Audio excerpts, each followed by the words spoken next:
The Bureau of Labor Statistics released its June jobs report, and while the unemployment rate went down and the number of jobs went up, the report's numbers did fall short on some predictions. The BLS report says payroll employment rose by 223,000 jobs in June, but according to Fortune, analysts predicted that number to be closer to 230,000, as opposed to last month when actual jobs numbers blew the predictions out of the water. New jobs in May rang in at 254,000, while analysts had predicted around 222,000. The unemployment rate reached a 7-year low at 5.3% in June. The unemployment rate hasn't been this low since April of 2008, when it was an even 5%.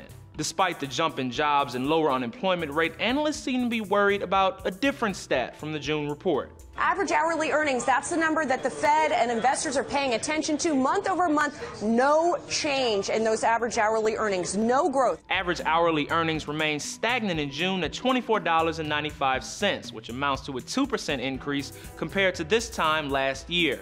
And according to data from the Economic Policy Institute's State of Working America report, year-over-year hourly wage changes haven't risen above 2.5% since 2009.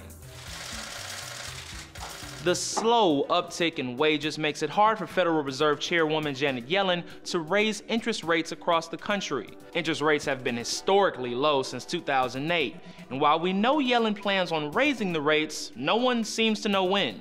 And last but certainly not least, the jobs report shows the labor force participation rate is at its lowest since 1977. As always, some of the drop can be attributed to Americans dropping out of the job hunt, but many believe the bigger factors are baby boomers heading to retirement and fewer high school grads. Our population is much older now, so that comparison is slightly misleading. This isn't about discouraged workers. This is about the pace of entry largely into the workforce. In reaction to the report, the White House emphasized the economy has added 5.6 million jobs in the past 2 years, the strongest 2-year growth since 2000.